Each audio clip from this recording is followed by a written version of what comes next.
Hello everyone. അപ്പോൾ നമ്മുടെ YouTube ചാനലിലേക്ക് എല്ലാവർക്കും സ്വാഗതം. നമ്മൾ ഇന്ന് ഡിസ്കസ് ചെയ്യാൻ പോകുന്നത് ഒരുപാട് നാളായിട്ട് ഒരുപാട് ആൾക്കാരുടെ സംശയമായിട്ട് ഇങ്ങനെ അവരെ ഹോണ്ട് ചെയ്തുകൊണ്ടിരിക്കുന്ന ഒരു കാര്യമാണ്. കരിയർ ബ്രേക്ക് വരുന്നവർ എന്ത് ചെയ്യും? അപ്പോൾ ഈ കരിയർ ബ്രേക്ക് എന്താണ്? കരിയർ ബ്രേക്കിൻ്റെ സമയത്ത് നമുക്ക് തിരിച്ച് ജോലിയിലേക്ക് കയറാൻ പറ്റുമോ? കരിയർ ബ്രേക്ക് വലിയൊരു ഇഷ്യൂ ആണ്. അപ്പോൾ ഈ കരിയർ ബ്രേക്കിനെ പറ്റിയിട്ട് പറയുന്നവരുടെ ഇങ്ങനെ അവർക്ക് ഡൗട്ട് ഉണ്ടാവുമായിരിക്കും. എന്താണ് കരിയർ ബ്രേക്കിങ്ങിന് ഒരു ഡിസ്കഷൻ ആവേണ്ട കാര്യമുണ്ടോ? കരിയർ ബ്രേക്കിനെ പറ്റിയിട്ട് എന്താണ് ഇതിന് വേണ്ടിയിട്ട് അറിയാനുള്ളതെന്നൊക്കെ ഒരു സംശയം എല്ലാവർക്കും ഉണ്ടാവും. എന്നാൽ ഒരു വിഭാഗം ആൾക്കാർ കരിയർ ബ്രേക്കിനെ പറ്റിയിട്ട് അറിയാൻ വളരെ ക്യൂരിയസ് ആയിട്ടുള്ള ആൾക്കാരുമായിരിക്കും. ഈ കരിയർ ബ്രേക്ക് മെയിനായിട്ട് സംഭവിക്കുന്ന എപ്പോഴാണെന്നറിയോ? നമ്മൾ എന്തെങ്കിലും ഒരു പേഴ്സണൽ കാര്യം കൊണ്ട് ജോലിയിൽ നിന്ന് വിട്ടു നിൽക്കേണ്ട ഒരു അവസ്ഥ വരുന്നു. ലെറ്റ്സ് സേ 1 വർഷത്തേക്കാവാം, 5 വർഷത്തേക്കാവാം, അല്ലെങ്കിൽ ഈവൻ അതിൽ കൂടുതൽ വർഷം നിൽക്കുന്നവരുണ്ടാവും. എസ്പെഷ്യലി ഇതിൻ്റെ അകത്ത് ശ്രദ്ധിക്കേണ്ട ഒരു കാര്യം, ഇത് വിമനാണ് ഏറ്റവും കൂടുതൽ ഇത് ബാധിച്ച് വന്ന് ഞാൻ കണ്ടിട്ടുള്ളത് കേട്ടോ, ഇത്രയും നാളും HR വർക്ക് ചെയ്തപ്പോഴൊക്കെ. കാരണം അവർ കുട്ടികൾ കാരണം അല്ലെങ്കിൽ ഫാമിലിയിൽ എന്തെങ്കിലും ഒരു കൺസ്ട്രെയിൻ കാരണം, ചിലപ്പോൾ ഈവൻ ഇത് ആണുങ്ങൾക്ക് സംഭവിച്ചിട്ടുണ്ടാവാം. എന്തെങ്കിലും ഒരു പേഴ്സണൽ ഇഷ്യൂ കാരണം, അല്ലെങ്കിൽ ഫാമിലിയിലേക്ക് ഒരു ട്രാവലോ ഒരു ലോങ് ടേം ട്രാവലോ മൈഗ്രേഷനോ കാരണം, അല്ലെങ്കിൽ എന്തോ ആയിക്കോട്ടെ, എന്ത് റീസണോ ആയിക്കോട്ടെ, ഇങ്ങനൊരു ബ്രേക്ക് വന്നതിന് ശേഷം എങ്ങനെയാണ് ഇൻഡസ്ട്രി അവരെ കാണുന്നത് എന്നുള്ളത്. അപ്പോൾ ഈ കാര്യങ്ങളൊക്കെ ഞാൻ പറയുമ്പോഴത്തേക്കും നമ്മൾ നോട്ടീസ് ചെയ്യേണ്ട ഒരു കാര്യം, ഒന്ന്, നമ്മൾ ഏത് ഇൻഡസ്ട്രിയിലാണ് വർക്ക് ചെയ്യുന്നത് എന്നുള്ളത്. ഓക്കെ. 2, നമ്മുടെ സ്കിൽ സെറ്റ്സിന് ഇതുമായിട്ട് എന്തെങ്കിലും ബന്ധമുണ്ടോ? 3, ഈ കരിയർ ബ്രേക്കിന് ശേഷം ആക്ച്വലി ഒരു പ്രൊഫഷണൽ കരിയർ അറ്റൈൻ ചെയ്യുന്നത് പോസിബിൾ ആണോ, അത് വളരെ ചുരുക്കം പേർക്ക് മാത്രം ഉണ്ടാകുന്ന ഒരു ഭാഗ്യമാണോ എന്നുള്ളതൊക്കെയാണ്. അപ്പോൾ ഞാൻ കരിയർ ബ്രേക്കിനെ പറ്റിയിട്ട് സംസാരിച്ച് തുടങ്ങുമ്പോഴേക്കും ഒരു HR പെർസ്പെക്റ്റീവിൽ നിന്നുകൊണ്ട്, അല്ലെങ്കിൽ ഒരു ഹ്യൂമൻ റിസോഴ്സ് പെർസ്പെക്റ്റീവിൽ നിന്നുകൊണ്ട് ഇതിനെ എങ്ങനെയാണ് കമ്പനികൾ കാണുന്നതെന്ന് ഞാൻ ആദ്യം പറഞ്ഞുതരാം. എന്തുകൊണ്ടാണ് ഈ കരിയർ ബ്രേക്കുള്ള ആൾക്കാരെ കമ്പനീസിനെ എടുക്കാൻ ഒരു ബുദ്ധിമുട്ട്? എടുക്കാനുള്ള ബുദ്ധിമുട്ട് വേറൊന്നും കൊണ്ടല്ല. ഞാനൊരു ഉദാഹരണമായിട്ട് IT ഇൻഡസ്ട്രീനെ എടുക്കുക കേട്ടോ. IT ഇൻഡസ്ട്രീനെ എടുക്കുന്ന സമയത്ത് ഒരു എംപ്ലോയി ജോയിൻ ചെയ്തു. ആ എംപ്ലോയി വർക്ക് ചെയ്തുകൊണ്ടിരിക്കുക. അവർ വർക്ക് ചെയ്യുന്ന ഒരു സ്പെസിഫിക് ടെക്നോളജി ആണെന്ന് വിചാരിക്കുക. ഫോർ എക്സാമ്പിൾ, ഇപ്പോൾ ഒരു ഫ്രണ്ട് എൻഡ് ഡെവലപ്പറായിട്ടാണ് ഒരാൾ വർക്ക് ചെയ്യുന്നത്. അയാൾ വർക്ക് ചെയ്യുന്ന സമയത്ത് പ്രോബബ്ലി Angular 1 ഒക്കെ വെച്ചിട്ടാണ് വർക്ക് ചെയ്തുകൊണ്ടിരിക്കുക എന്ന് വിചാരിക്കുക. മേ ബി എന്നിട്ട് അയാൾ ഒരു 5 വർഷത്തെ ബ്രേക്ക് എടുത്തു. 5 വർഷത്തെ ബ്രേക്ക് എടുക്കുമ്പോൾ ഈ Angular 1 ഇത് ഒരുപാട് മാറിയിട്ടുണ്ടാവും അല്ലേ? നമുക്കിപ്പോൾ തന്നെ ബേസിക്കലി കാണുന്ന ഒരു ട്രെൻഡ് എന്താണ്? ടെക്നോളജികൾ ഇങ്ങനെ വളരെ റാപ്പിഡായിട്ട് വർക്ക് ചെയ്തുകൊണ്ടിരിക്കുക. അതിന് ഏറ്റവും വലിയ ഉദാഹരണമാണല്ലോ അല്ലേ നമ്മുടെ AI ഇൻ്റഗ്രേഷൻസും, അല്ലെങ്കിൽ ആർട്ടിഫിഷ്യൽ ഇൻ്റലിജൻസും, ഓപ്പൺ AIയും, അല്ലെങ്കിൽ ChatGPT, Gemini, ഇങ്ങനെ ഒരുപാട് റെവല്യൂഷൻ സംഭവിച്ചിട്ടുണ്ട്. നമ്മൾ ഒന്ന് തിരിഞ്ഞു നോക്കുകയാണെങ്കിൽ ഒന്ന് ആലോചിച്ച് നോക്കിയേ, 2020 കോവിഡിന് ശേഷം ടെക്നോളജി എന്തോരം വളർന്നിട്ടുണ്ട് അല്ലേ? പണ്ടായിരുന്നെങ്കിൽ നമ്മൾ ഒരു പ്രോഗ്രാം ഡെവലപ്പ് ചെയ്യണമെങ്കിലോ ഒരു പെർട്ടിക്കുലർ സംഭവം കോഡ് ചെയ്യണമെങ്കിലോ ഒക്കെ എന്താ പറയുന്നത്, ഭയങ്കരമായിട്ടും വർക്ക് ചെയ്ത് ഓരോ കോഡും ഇങ്ങനെ നോക്കിയാണ് നമ്മൾ ചെയ്തുകൊണ്ടിരുന്നത്. പക്ഷെ ഇന്ന് ആ സിറ്റുവേഷൻ ഭയങ്കരമായിട്ട് മാറി. നമ്മൾ എന്തെങ്കിലും ഉണ്ടെങ്കിൽ നമ്മൾ അപ്പോൾ തന്നെ ChatGPTയിൽ ഇട്ട് കൊടുത്താൽ മതി അല്ലേ? എന്തെങ്കിലും ഒരു മെയിൽ അയക്കണമെങ്കിൽ പോലും അങ്ങനെ ചെയ്താൽ മതി. അപ്പോൾ ഈ ഒരു 5 വർഷത്തിൻ്റെ ഇടയിലുള്ള ചേഞ്ച്, ഈ ബ്രേക്ക് എടുത്ത അയാൾക്ക് ഉണ്ടാവുമോ? അയാൾക്ക് ആ സ്കില്ലുണ്ടാവുമോ? അയാൾ എടുത്തു കഴിഞ്ഞാൽ അയാൾ ഇനി ഇതൊക്കെ പഠിച്ചു വന്ന് വർക്ക് ചെയ്യണ്ടേ എന്നീ കൺസ്ട്രെയിനുകളിൽ നിന്നുകൊണ്ടാണ് കമ്പനീസ് ഈ പറയുന്ന ആൾക്കാരെ കൺസിഡർ ചെയ്യുമ്പോൾ ഇത്രയും പേടിക്കാനുള്ള കാര്യം. അപ്പോൾ ഈ പേടി എങ്ങനെ മാറ്റാം എന്നുള്ളതാണ് നമ്മൾ ഇന്നിവിടെ ഡിസ്കസ് ചെയ്യാൻ പോകുന്ന ഒരു മേജർ ഫാക്ടർ. ഈ പേടി ഉണ്ടാവും, എംപ്ലോയറിനുണ്ടാവും. അതിന് നമുക്ക് യാതൊരു വിധത്തിൽ ബുദ്ധിമുട്ടും പറയാൻ പറ്റത്തില്ല. കാര്യം എന്താണെന്ന് വെച്ചാൽ അവർ നോക്കുന്നത് വളരെ ഫാസ്റ്റ് മൂവിങ് ആയിട്ട്, അഡാപ്റ്റീവായിട്ട് നിൽക്കാൻ പറ്റുന്ന അല്ലേ, ഏതൊരു രീതിയിലുള്ള മാറ്റങ്ങൾ വന്നാലും വർക്ക് ചെയ്യാൻ പറ്റുന്ന എംപ്ലോയീസിനെയാണ്. ഇപ്പം നിങ്ങൾ ഒരുപാട് സ്ഥലത്ത് ഇപ്പം എന്താ പറയുന്ന ഇൻഡസ്ട്രിയിൽ വർക്ക് ചെയ്യുന്ന ആൾക്കാരെ തന്നെ പേടിച്ചിരിക്കുന്ന ഒരു സിറ്റുവേഷനാണ്. ഇന്ന കമ്പനിയിൽ നിന്ന് ഇത്ര പേരെ ഒഴിവാക്കുന്നു, ഇന്ന കമ്പനിയിൽ നിന്ന് ഇത്ര പേരെ മാറ്റുന്നു, ഇത്ര ലേ ഓഫുകൾ നടക്കുന്നു. അപ്പം ഇതൊക്കെ സംഭവിക്കുന്നത് ഈ ഒരു ഫാസ്റ്റ് മൂവിങ് ടെക്നോളജിയുടെ ഭാഗത്താണ്. അപ്പം നമ്മൾ വിചാരിക്കും, ഓക്കെ, ഇത് ടെക്നോളജിക്ക് മാത്രമുള്ള ഇഷ്യൂ ആണോ? അല്ല, ടെക്നോളജിയിൽ മാത്രമുള്ള സംഭവമല്ല. ഇനി അത് ഏത് സ്കില്ലും ആയിക്കോട്ടെ, ഈ ഗ്യാപ്പിൽ വരുന്ന അഡ്വാൻസ്മെന്റ്സ് ക്യാച്ചപ്പ് ചെയ്യാൻ പറ്റണം അല്ലേ? ഈ ക്യാച്ചപ്പ് ചെയ്യാൻ പറ്റിയാൽ നമുക്ക് അവിടെ സക്സസ്ഫുൾ ആയിട്ട് ഒരു കരിയർ റീറ്റെയിൻ ചെയ്യാൻ പറ്റും. ഇനി രണ്ടാമത്തെ കാര്യം ഞാൻ പറഞ്ഞു, ഈ പറയുന്ന സ്കിൽ സെറ്റ്സിനെ പറ്റിയിട്ട്. സ്കിൽ സെറ്റ് എങ്ങനെ അറ്റൈൻ ചെയ്യും? നിങ്ങൾ കരിയർ ബ്രേക്ക് എടുത്തോളൂ. കാരണം നിങ്ങളുടെ സിറ്റുവേഷൻ കാരണം നിങ്ങൾ മനഃപൂർവ്വമായിട്ട് മാറുന്നതല്ലല്ലോ, നിങ്ങളുടെ ഒരു സിറ്റുവേഷൻ കാരണം നിങ്ങൾക്ക് അതിലേക്ക് വരേണ്ടി വരുന്നതല്ലേ. അങ്ങനെ സിറ്റുവേഷൻ വരുമ്പോൾ നിങ്ങൾ ആദ്യം ചെയ്യേണ്ടത് ഇൻഡസ്ട്രിയിലുള്ള മാറ്റങ്ങളെ പറ്റിയിട്ട് അറിഞ്ഞിരിക്കുക എന്നുള്ളതാണ്. നിങ്ങൾ ബ്രേക്കിലാണെങ്കിൽ പോലും നിങ്ങൾ ഒന്നിനെ പറ്റിയിട്ടും വായിക്കാതിരിക്കരുത്. ഇനി വായിക്കാനും താല്പര്യമില്ലാത്തവരാണെങ്കിൽ പോഡ്കാസ്റ്റുകളുണ്ട് അല്ലേ, പോഡ്കാസ്റ്റുകളൊക്കെ കേട്ടിട്ട് നിങ്ങൾ ഇടയ്ക്കിടയ്ക്ക്, ഇനിയിപ്പോൾ യൂട്യൂബ് ഉണ്ട്, നമ്മൾ എന്തോരം യൂട്യൂബ് കാണുന്നുണ്ട്, യൂട്യൂബ് ചാനലുകൾ കാണുന്നുണ്ട്, ഇനി ഇൻസ്റ്റാഗ്രാം പേജസ് കാണുന്നുണ്ട് അല്ലേ. എല്ലാ കാര്യങ്ങളെ പറ്റിയിട്ടും നമുക്ക് ഈ ഇൻഫർമേഷൻ വളരെ വളരെ ഈസി ആയിട്ട് അവൈലബിൾ ആണ്. അപ്പോൾ ഈ ഇൻഫർമേഷൻ നമുക്ക് അവിടെ കിട്ടുന്നിടത്തോളം കാലം ആ ഇൻഫർമേഷൻ കേട്ടുകൊണ്ടിരിക്കുക എന്ന് പറയുന്നത് ആർക്കും ഹാർംഫുൾ ആയിട്ടുള്ളൊരു കാര്യമല്ല. അപ്പോൾ ഈ ഇൻഫർമേഷൻ നമുക്ക് എവിടെ നിന്ന് കിട്ടുന്നു, ആ കാര്യങ്ങളിലൊക്കെ നമ്മൾ എപ്പോഴും ശ്രദ്ധയോടെ ഇരിക്കണം. പണ്ട് ഞാനിങ്ങനെ പറയുമായിരുന്നു, ഈ എപ്പോഴും ജനറേഷൻ ത്രൂ ജനറേഷൻ മാറുന്ന സമയത്ത്, ഈവൻ അതൊരു ജനറേഷൻ പോലെയല്ല, ഒരു പീരീഡ് മാറുന്ന സമയത്ത് ആ പീരീഡിലുണ്ടായ മാറ്റങ്ങളെ പറ്റിയിട്ട് നമ്മൾ അവെയർ ആയിരിക്കുക. ഈ 90s വരുന്ന ആൾക്കാർക്ക് ഉണ്ടായ ഒരു വ്യത്യാസം അതാണല്ലേ. നമ്മൾ തമാശക്കാണെങ്കിലും പറയും, നിങ്ങൾ 2K വന്ന് വീണത് ടെക്നോളജിയിലേക്കാണ്, 90s വന്ന് വീണത് ഒരു സ്പെസിഫിക് ഏരിയയിലേക്കാണ്. പണ്ടത്തെ ആൾക്കാർക്ക് ഇതൊന്നും അറിയത്തില്ല. നമ്മുടെ വീടുകളിൽ തന്നെ കാണില്ലേ, നമ്മുടെ അച്ഛനും അമ്മയും ടെക്നോളജിയിലേക്ക് അഡാപ്റ്റ് ചെയ്യാനായിട്ട് കുറച്ച് ടൈം എടുക്കും. എന്നാൽ അവർക്ക് ശേഷം എന്ന് വെച്ചാൽ നമ്മൾ ബേബി ബൂമേഴ്സ് എന്നൊക്കെ പറയും, അവർക്ക് ശേഷം വന്ന ആൾക്കാർ മിലേനിയൽസ് വന്നപ്പോഴത്തേക്ക്, മിലേനിയൽസ് നോക്കുമ്പോഴത്തേക്ക് എന്താ, അവർ ആ ഒരു മുമ്പത്തെ സിറ്റുവേഷനും കണ്ടിട്ടുണ്ട്, അതിന് ശേഷമുള്ള കണ്ടിട്ട്. എനിക്കൊന്ന് മിലേനിയൽസ് അവരുടെ ചെറുപ്പത്തിൽ ബ്ലാക്ക് ആൻഡ് വൈറ്റ് ടി വിയും കണ്ടിട്ടുണ്ട്. എനിക്ക് തോന്നുന്നു അവരുടെ ഇപ്പോഴത്തെ ഒരു ട്രാൻസിഷനിൽ അവർ ഏറ്റവും ബ്ലൂറേ അല്ലെങ്കിൽ ഏറ്റവും most 4K advanced picture perfect resolutions ഒക്കെ കണ്ടിട്ടുണ്ട്.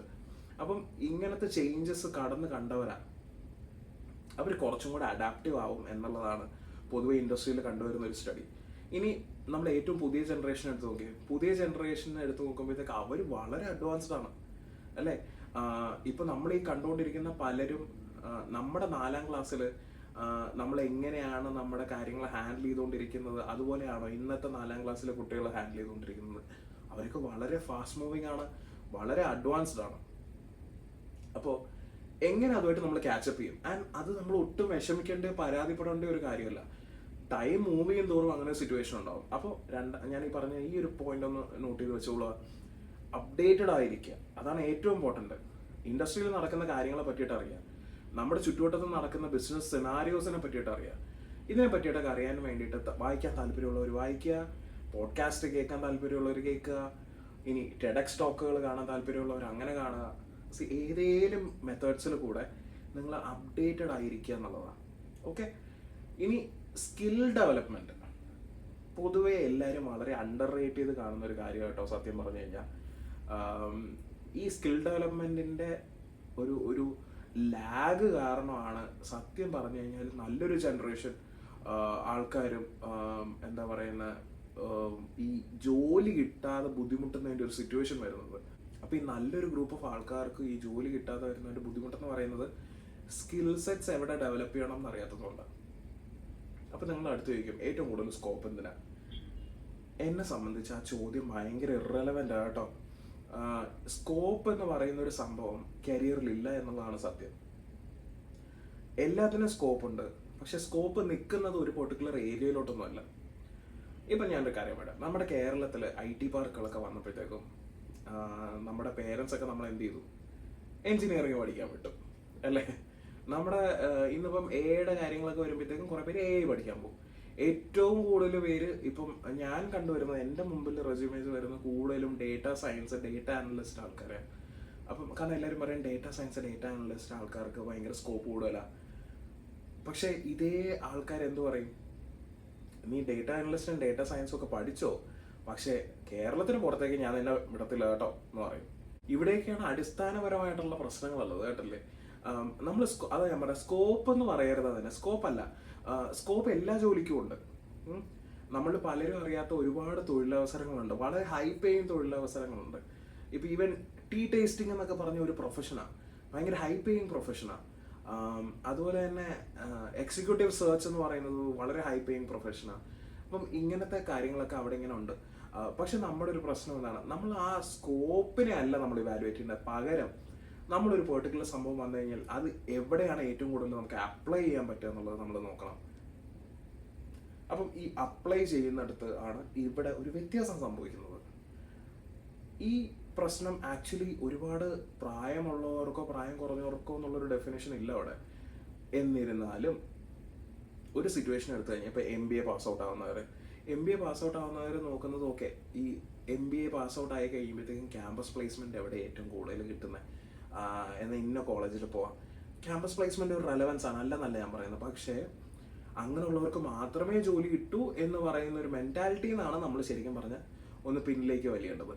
ഈ എന്താ പറയുന്നത്, MBA പഠിച്ച് പാസ്സായി കഴിഞ്ഞു കഴിഞ്ഞാൽ ജോലി കിട്ടുമോ? ഞാനൊരു കാര്യം പറയട്ടെ, ഒരു വർഷം എങ്ങനെ പോയാലും MBA പഠിച്ചിറങ്ങുന്ന ആൾക്കാരുടെ ഒരു കൗണ്ട് എന്ന് പറയുന്നത് സത്യം പറഞ്ഞു കഴിഞ്ഞാൽ 40,000-ന് മേലെയാണ്. നിങ്ങളൊന്ന് ആലോചിച്ച് നോക്കി, കേരളത്തിൽ തന്നെ എത്ര MBA കോളേജസ് ഉണ്ട്. അപ്പം ഇങ്ങനൊരു കൗണ്ട് ആൾക്കാർ ഇറങ്ങുമ്പോഴത്തേക്കും ഇനി നിങ്ങൾ കമ്പനിയുടെ സൈഡും കൂടെ ചിന്തിക്കണം കേട്ടോ. 40,000 MBA ഇറങ്ങി, ഇപ്പുറത്ത് നമുക്ക് 40,000 കമ്പനികളുണ്ടോ അവിടെ? ഇത്രയും MBA ഉൾക്കൊള്ളാനായിട്ടുള്ള കമ്പനികളുണ്ടോ? ഒബ്വിയസ്ലി ഇല്ല. പക്ഷെ ഈ കമ്പനികളുടെ സ്ഥാനത്ത് നമ്മളൊരു 100-200 കമ്പനികളാണെന്ന് വിചാരിക്കുക. പക്ഷെ ഒരു സൈഡിൽ 40,000 ആൾക്കാരുണ്ട്, ഒരു സൈഡിൽ 200 കമ്പനികളുണ്ട്. ഈ 40,000 ആൾക്കാർ 200 കമ്പനിയിലേക്ക് ഫിറ്റ് ആവുമോ? അപ്പോൾ ഈ 40,000 MBA-കാർക്ക് 200 കമ്പനിയിൽ ജോലി കിട്ടുമെന്ന് നമുക്ക് നിർബന്ധം പറയാൻ പറ്റുമോ? ഇല്ല. അപ്പോൾ നമ്മൾ അവിടെ എന്ത് വേണം, അവിടെ എങ്ങനെ ഡിഫറൻഷിയേറ്റ് ചെയ്യുന്നു എന്നുള്ളതാണ്. അപ്പം അതുകൊണ്ട് ഞാൻ ഈ സ്കിൽ ഡെവലപ്മെന്റിന്റെ കാര്യം, ഈ ഡിഫറൻസിയേഷൻ ഒരു ഫാക്ടർ. MBA പഠിച്ച ആൾക്കാരുണ്ട്, ആ MBA പഠിച്ചവരിൽ ഒരാൾക്ക് വളരെ നന്നായിട്ട് Microsoft Excel, power BI, Tableau പോലുള്ള കാര്യങ്ങൾ ഹാൻഡിൽ ചെയ്യാൻ അറിയാം, അല്ലെങ്കിൽ സാപ്പ് ഹാൻഡിൽ ചെയ്യാൻ അറിയാം. ഇനി ഇതൊക്കെ പോട്ടെ, ചിലർ ഈ പറയുന്ന പോലെ അക്കൗണ്ടിങ് പ്രൊഫഷൻ എടുത്തിട്ട് അവർ ഈ പറയുന്ന പോലെ ACCA അല്ലെങ്കിൽ CMA, CA പോലുള്ള കാര്യങ്ങൾ പഠിച്ച് മാറുന്നവരുണ്ട്.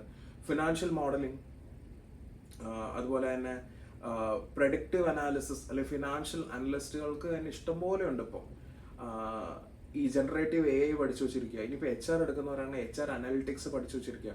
ഇനി advanced HR analytics and AI integration പോലുള്ള കാര്യങ്ങൾ പഠിച്ചു വെച്ചിരിക്കുക.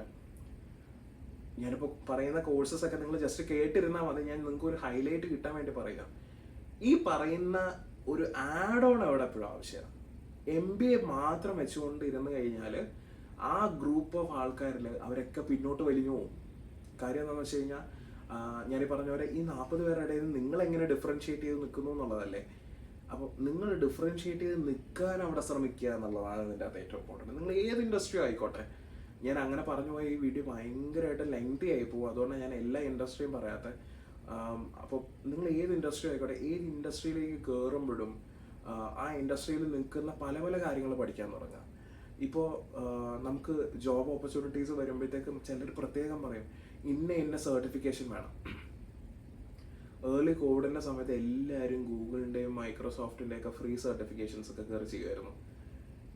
സർട്ടിഫിക്കേഷൻ നല്ലത് തന്നെ, പക്ഷെ റെലവൻറ്റ് സർട്ടിഫിക്കേഷൻ ചെയ്യുക കേട്ടോ. നിങ്ങൾ എല്ലാം പോയി പഠിച്ചിട്ട് കാര്യമില്ല. നിങ്ങളിപ്പോൾ ഒരു പെർട്ടിക്കുലർ ഏരിയയിലേക്ക് ഫോക്കസ് ചെയ്ത് വേണം നിങ്ങൾ പഠിക്കാൻ.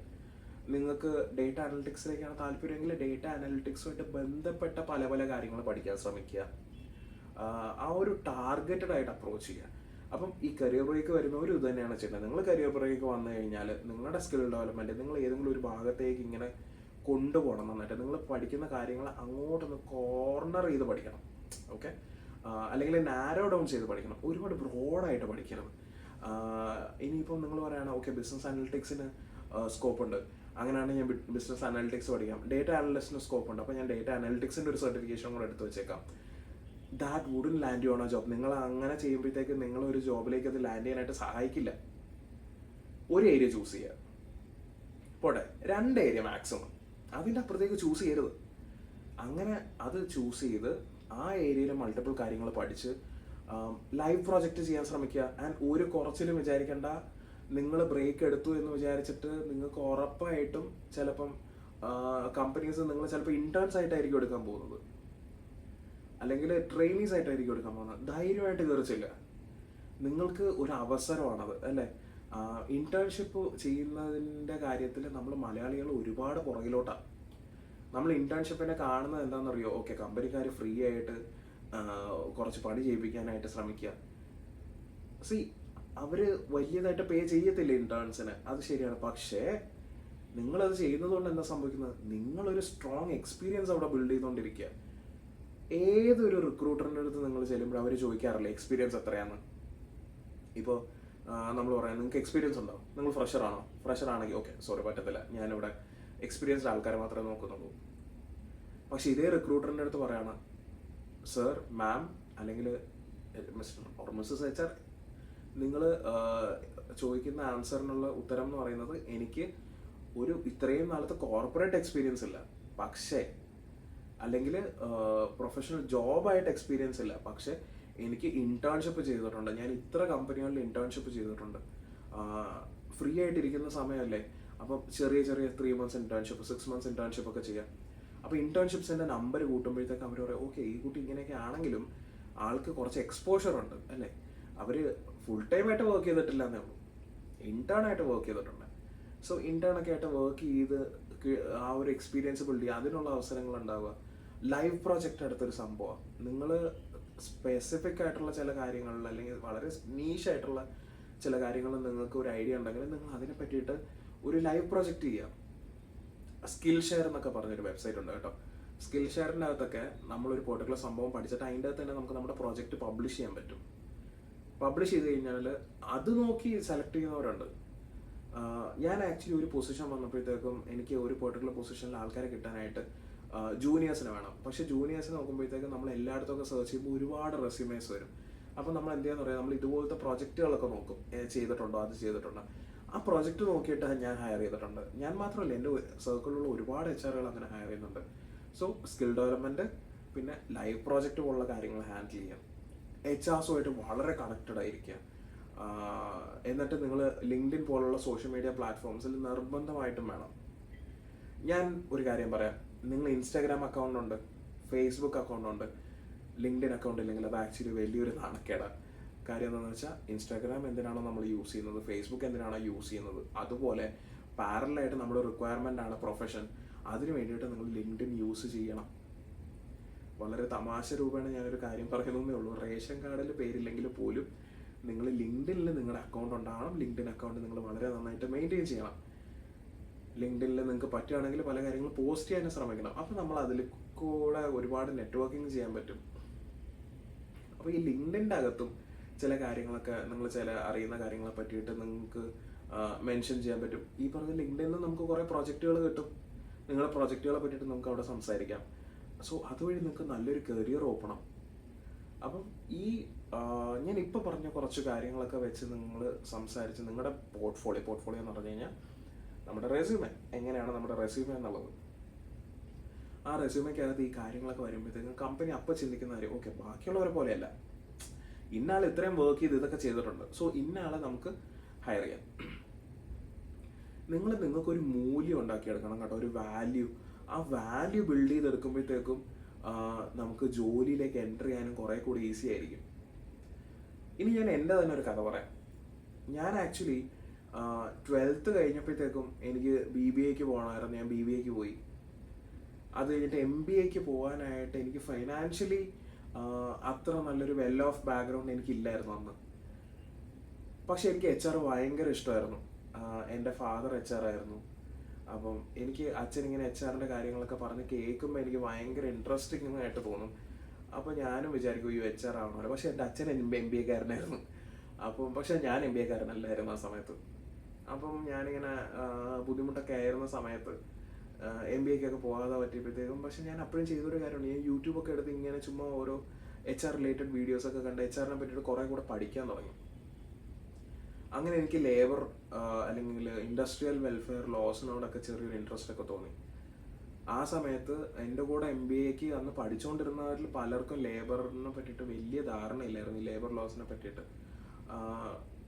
അങ്ങനെ ഞാനൊരു കമ്പനിയിൽ അപ്ലൈ ചെയ്തു. അവരെൻ്റെ അടുത്ത് പറഞ്ഞു ട്രെയിനി ആയിട്ട് കയറാനാണെങ്കിൽ ഓക്കെ ആണ്. അപ്പം ഞാൻ എന്ത് ചെയ്തു, ഓക്കെ ട്രെയിനി ആയിട്ട് കയറാം. അങ്ങനെ ഞാൻ കുറേ കാര്യങ്ങൾ പഠിച്ചു. അങ്ങനെ മൾട്ടിപ്പിൾ സ്ഥലത്ത് പഠിച്ചു. പഠിച്ച് ഒരു റിക്രൂട്ടറിന് വേണ്ട ബേസിക് സ്കില്ല് ഞാൻ അങ്ങനെ ഉണ്ടാക്കി. എന്നിട്ട് ഞാൻ ജോയിൻ ചെയ്തു. ഞാനതൊരു ബ്രേക്ക് ഒന്നും എടുത്തിട്ടുള്ള വരുന്നത് ഞാൻ പറയുന്നത്. പക്ഷേ നിങ്ങളൊന്ന് ആലോചിച്ച് നോക്കി, ഇത്രയും MBA കാരുള്ളപ്പോൾ നമുക്ക് അവിടെ ഫൈറ്റ് ചെയ്ത് നിൽക്കാൻ പറ്റണ്ടേ? അങ്ങനെ ഞാൻ MBA കാരനില്ലാത്ത ഒരു HR ആയി മാറി. ഞാൻ വർക്ക് ചെയ്ത പല കമ്പനികളിലും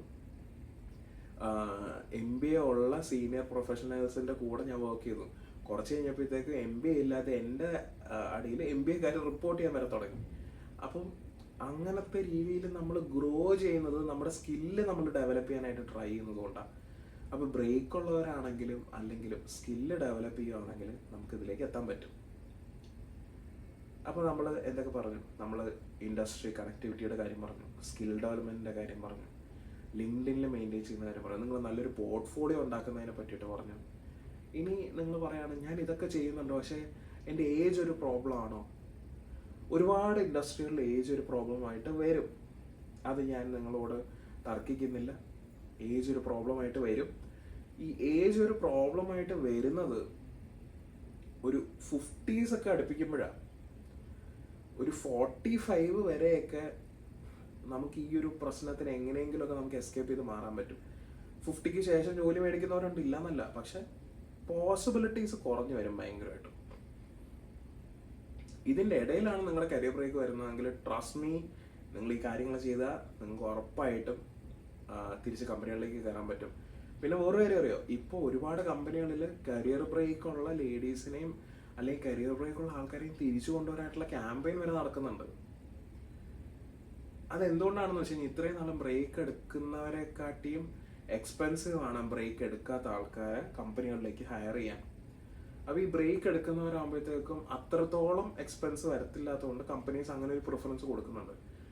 ഇഷ്ടംപോലെ ഷീ ക്യാമ്പയിൻസ് ഉണ്ട്. ഷീ ക്യാമ്പയിൻസ് എന്നല്ലെങ്കിൽ ഷീ ഹയർ ക്യാമ്പയിൻസ് എന്നൊക്കെ പറയും, അല്ലെങ്കിൽ ഹയർ ക്യാമ്പയിൻസ് എന്ന് പറയും. ഇങ്ങനത്തെ ക്യാമ്പയിൻസ് വഴി ഒരുപാട് സ്ഥാപനങ്ങൾ കരിയർ ബ്രേക്ക് ഉള്ളവരെ തിരിച്ചു കൊണ്ടുവരാനായി ശ്രമിക്കുന്നുണ്ട്. അപ്പം അതുകൊണ്ടാണ് ഞാൻ പറഞ്ഞത്, ഇൻഡസ്ട്രിയായിട്ട് അപ്ഡേറ്റഡ് ഇരിക്കുക എന്നുള്ളത് ഭയങ്കര ഇമ്പോർട്ടൻ്റ് ആണ്. പിന്നെ ലാംഗ്വേജ്, നിങ്ങളിൽ പലരും അതിൻ്റെ പേരിൽ സ്ട്രഗിൾ ചെയ്യുന്നവരായിരിക്കാം. ലാംഗ്വേജ് ബിൽഡ് ചെയ്യാൻ നോക്കുക. English is very important. English ഉള്ളവർക്കും ജോലി കിട്ടും, ഇംഗ്ലീഷ് ഇല്ലാത്തവർക്കും ജോലി കിട്ടും. പക്ഷേ at the end of the day communicate ചെയ്യാൻ പറ്റണം, അല്ലേ? നമ്മൾ ഇന്നിപ്പോൾ വളരെ ഗ്ലോബലൈസ്ഡ് സിറ്റുവേഷനിലാണ് ജീവിക്കുന്നത്. നമ്മൾ ചുറ്റും വർക്ക് ചെയ്യുന്നത് പല പല രാജ്യത്തു നിന്നുള്ള ആൾക്കാരുമായിട്ടാണ്. ഇവർക്ക് എല്ലാവർക്കും ഒരേ ഭാഷയിലല്ലോ സംസാരിക്കാൻ പറ്റുക, പല പല ഭാഷയിൽ സംസാരിക്കുന്നുണ്ടല്ലോ. അപ്പം ഇവരെയൊക്കെ കണക്ട് ചെയ്ത് എല്ലാവർക്കും അറിയാവുന്ന ഒരു ലാംഗ്വേജ് എന്ന് വെച്ചാൽ എല്ലാവർക്കും അറിയാവുന്ന ഒരു ലാംഗ്വേജ് എന്ന് പറയുന്നത് ഇംഗ്ലീഷാണ്. അപ്പോൾ നിങ്ങൾ ചോദിക്കാം ജർമ്മൻസിന് ഇംഗ്ലീഷ് അറിയില്ലല്ലോ, അങ്ങനെയല്ല. പക്ഷെ ജനറലി ഈ കോർപ്പറേറ്റിൽ വർക്ക് ചെയ്യുന്നവർക്ക് ഇംഗ്ലീഷിൽ ഒരു ഗ്രിപ്പ് ഉണ്ടാവും. കമ്മ്യൂണിക്കേറ്റ് ചെയ്യാൻ പഠിച്ചാൽ മതി.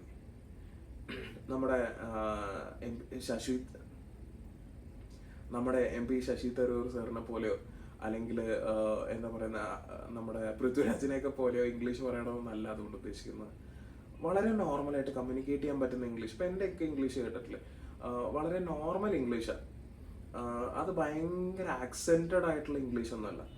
സോ അങ്ങനെ ഇംഗ്ലീഷ് പഠിക്കുക, അല്ലെങ്കിൽ ലാംഗ്വേജിൽ ഒരു ഗ്രിപ്പ് കൊണ്ടുവരിക. ഈ കാര്യങ്ങളൊക്കെ നിങ്ങൾ നന്നായിട്ട് ചെയ്യണം. ഏറ്റവും ഇമ്പോർട്ടൻ്റ് ആയിട്ടുള്ള കാര്യങ്ങളാണ് ഞാൻ ഈ പറഞ്ഞ പോലെ സ്കിൽ ഡെവലപ്മെൻറ്റും കാര്യങ്ങളൊക്കെ.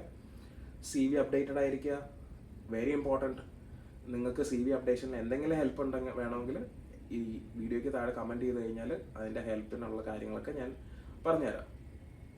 ഇനി ലിങ്ക്ഡിൻ്റെ കാര്യത്തിലാണെങ്കിൽ അതിനും പറഞ്ഞാൽ മതി, അതിന് വേണ്ടിയിട്ടുള്ള അസിസ്റ്റൻസ് ഞാൻ തരാം. ഈ 2 കാര്യങ്ങളും സോർട്ട് ചെയ്ത് വെക്കുക. എന്നിട്ട് നിങ്ങൾ കമ്പനീസുമായിട്ട് നെറ്റ്വർക്ക് ചെയ്യുക, സംസാരിക്കുക. ആൻഡ് ഫൈനലി ഇന്റേൺഷിപ്പ് ട്രെയിനിങ് പോലുള്ള കാര്യങ്ങളിൽ വെൽക്കമിങ് ആവുക. നിങ്ങൾ അതിൽ ഒരു കുറച്ചിലും വിചാരിക്കേണ്ട അയ്യോ ഞാൻ എങ്ങനെയാണ് ഈ പ്രായത്തിലും പോയിട്ട് ഇന്റേൺഷിപ്പ് ചെയ്യുന്നത്, ഒരു പ്രശ്നവുമില്ല. ഇപ്പോൾ എന്താ പറയുന്നത്, പല്ല് പോയ അപ്പാപ്പന്മാരും അമ്മമ്മമാരും വരെ ട്രക്കും ലോറിയൊക്കെ എടുത്ത് ഓടിക്കുന്നില്ലേ? അതൊക്കെ ഒരു ഡ്രൈവിൻ്റെ പുറത്ത് വരുന്നതാണ്. എങ്ങനെയെങ്കിലുമൊക്കെ എനിക്ക് അതൊക്കെ ചെയ്താൽ പറ്റുള്ളൂ എന്നുള്ളൊരു പാഷൻ്റെ പുറത്ത് വരുന്നതാണ്. ആ പാഷൻ കീപ്പ് ചെയ്ത് നിങ്ങൾ അങ്ങനെ വർക്ക് ചെയ്താൽ മതി. ഞാനിപ്പോൾ പറഞ്ഞതൊക്കെ വളരെ കുഞ്ഞു ഓൾട്രേഷൻസാണ്. പക്ഷേ ട്രസ്റ്റ് മീ ഓൺ ദിസ്, നിങ്ങൾ വേറെ ഒന്നിനെ വിശ്വസിച്ചില്ലെങ്കിൽ നിങ്ങൾ ഇതിനെ വിശ്വസിച്ചോളൂ. ഇങ്ങനെയൊക്കെ നിങ്ങൾ ഫോം ചെയ്ത് വന്നു കഴിഞ്ഞാൽ നിങ്ങൾക്ക് ഉറപ്പായിട്ടും നല്ലൊരു കരിയർ സെക്യൂർ ചെയ്യാൻ പറ്റും, ഇറസ്പെക്റ്റീവ് ഓഫ് ദ ബ്രേക്ക്. അതുകൊണ്ട് ഇപ്പോൾ വീട്ടിലിരുന്ന് ഇത് കാണുന്ന ബ്രേക്കിലിരിക്കുന്ന ലേഡീസ് ആയിക്കോട്ടെ, ജെൻസ് ആയിക്കോട്ടെ, ആരും ആയിക്കോട്ടെ, മേക്ക് ഷുവർ ദാറ്റ് നിങ്ങൾക്ക് ഇത് ചെയ്യാൻ പറ്റും. നിങ്ങളിത് ചെയ്താൽ നിങ്ങൾക്ക് കരിയറിലേക്ക് തിരിച്ചു വരും. എന്നിട്ട് പ്രൗഡായിട്ട് നിങ്ങൾക്ക് പറയാം, ഇങ്ങനെ ഐ ആം ബാക്ക്, ഞാൻ തിരിച്ചു വന്നു എന്ന് നിങ്ങൾക്ക് വളരെ അഭിമാനത്തോടെ പറയാം. അപ്പോൾ ഈ വീഡിയോ കണ്ടത് നിങ്ങൾക്ക് എല്ലാവർക്കും വളരെ യൂസ്ഫുൾ ആയിരിക്കും എന്ന് ഞാൻ വിചാരിക്കുന്നു. ഇനിയും ഇതുപോലത്തെ യൂസ്ഫുൾ ഇൻഫർമേഷൻസ് ആൻഡ് ടിപ്സിന് വേണ്ടിയിട്ട് channel like, share and subscribe. ഉറപ്പായിട്ടും കൂടുതൽ കണ്ടൻസ് ആയിട്ട് ഞാൻ ഇനിയും വരുന്നതായിരിക്കും. നിങ്ങൾക്ക് ഇതേപോലെ ഡീറ്റെയിൽഡ് ആയിട്ടുള്ള എന്തെങ്കിലും കാര്യങ്ങൾ വേണമെങ്കിൽ ഓൾസോ ഡു കമൻറ്റ്. അപ്പോൾ അടുത്ത ഞാനൊരു വീഡിയോയിലേക്ക് വരുമ്പോഴത്തേക്കും ഈ വീഡിയോയിൽ കണ്ട കുറച്ച് പേർക്കെങ്കിലും ഒരു ജോബ് സെക്യൂർ ചെയ്യാൻ പറ്റട്ടെ എന്ന് ഞാൻ ആത്മാർത്ഥമായിട്ട് ആശംസിക്കുന്നു. And wishing you all the best and good luck.